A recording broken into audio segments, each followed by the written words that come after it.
Hello दोस्तों, मेरे channel सुख समृद्धि उपाय में आप सभी लोगों का हार्दिक स्वागत है। क्या आप भी गणेश चतुर्थी मनाते हैं? क्या आप भी गणेश जी की मूर्ति लाते हैं? तो ये वीडियो आपके लिए है। किस तरह की मूर्ति हमें घर में रखनी चाहिए, किस तरह की हमें लानी चाहिए मूर्ति, तो बात कर लेते हैं। वीडियो उपयोगी लगे लाइक जरूर करिएगा, सब्सक्राइब जरूर करिएगा मेरे चैनल को, जो आपको सारी वीडियो मेरे चैनल से रिलेटेड मिलती रहे। ऐसी मूर्ति नहीं लानी चाहिए। कैसी मूर्ति नहीं लानी चाहिए जान लेते हैं। गणेश जी की मिट्टी की बनी हुई प्रतिमा शुभ फलदायी मानी गई है, लेकिन अगर बाजार यह उपलब्ध ना हो तो केमिकल वाली मूर्ति को ना लाकर धातु से बनी मूर्ति को घर लेकर आना। धातु से बनी हुई मूर्ति बहुत ही फलदायी होती है। आप घर पर भी मिट्टी की मूर्ति बना सकती हैं। मैंने वीडियो डाली है, बहुत ही सरल तरीके से मैंने सिखाया है। 3-4 तरह के गणपति मैंने अपनी वीडियो में सिखाए हैं, आप उन्हें भी मेरे चैनल पर देख सकते हैं। उसका लिंक मैं कमेंट बॉक्स में डाल दूंगी, आप चेक कर लेना। तो आगे बढ़ते हैं, किस तरह की और मूर्तियां होनी चाहिए। संतान प्राप्ति के लिए घर में बाल गणेश की मूर्ति या तस्वीर स्थापित करना बहुत ही शुभ माना जाता है। इनकी हर रोज पूजा करने से सभी विघ्न दूर हो जाते हैं और संतान की प्राप्ति भी होती है। वहीं नृत्य करते हुए गणेश जी की मूर्ति लाने से घर में बहुत ही आनंद और उत्साह की साथ उन्नति भी होती है। ऐसे गणेश जी छात्रों को हर रोज पूजा करना चाहिए। और बहुत ऐसे गणेश जी भी हैं जिनसे हमारे कष्ट दूर होते हैं। अगर आप घर पर आराम करते हुए गणेश जी की मूर्ति घर लाते हैं तो इससे घर में सुख और आनंद बढ़ता है। इनकी पूजा करने से जीवन के सभी कष्ट दूर हो जाते हैं और आपको मानसिक शांति प्राप्त होती है। वहीं सिंदूरी रंग वाले गणेश जी समृद्धिदायक माने गए हैं। सिंदूरी वाले गणेश जी की पूजा गृहस्थ और व्यवसायियों को करनी चाहिए। मूर्ति में क्या क्या चीजें होनी चाहिए, ये भी विशेष जानकारी हमें पता होनी चाहिए। गणेश जी की मूर्ति में उनका वाहन चूहा जरूर होना चाहिए। मैंने अलग से शॉर्ट्स बनाया है चूहे का, किस तरह से बनाएं आप वो भी मेरे शॉर्ट्स में देख सकते हैं। बहुत ही इजी तरीके से चूहा बन जाता है। तो मिट्टी का चूहा ही बनाइए, मिट्टी के गणेश जी बनाइए, बहुत ही शुभ माने जाते हैं। तो बढ़ते हैं वीडियो की तरफ। और गणेश जी के चूहा जरूर होना चाहिए उसके अंदर। इसके साथ ही गणेश जी के हाथों में एक दंत अंकुश भी होना चाहिए।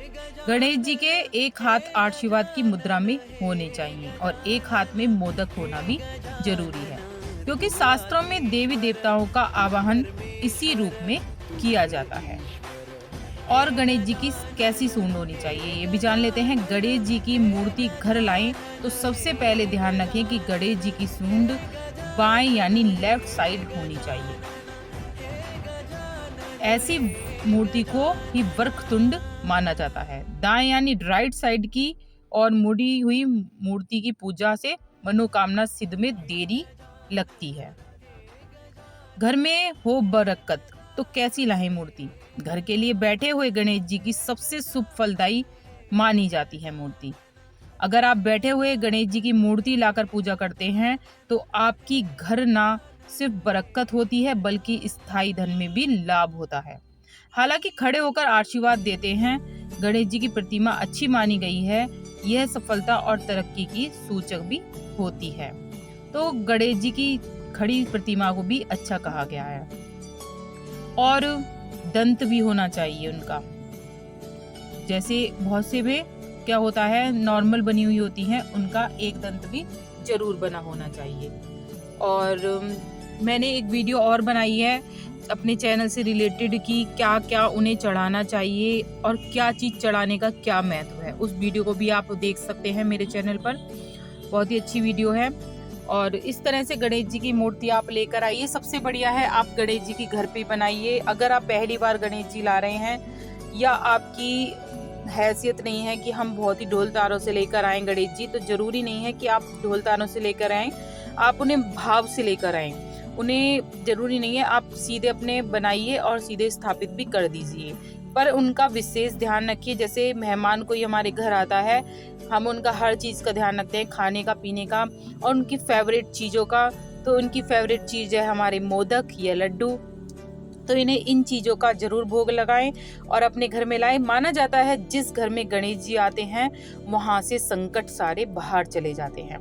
गणेश जी अपने साथ सारे आपके संकट ले जाते हैं और इसलिए विसर्जन भी बहुत ज्यादा माना जाता है, इसलिए विसर्जन किया जाता है।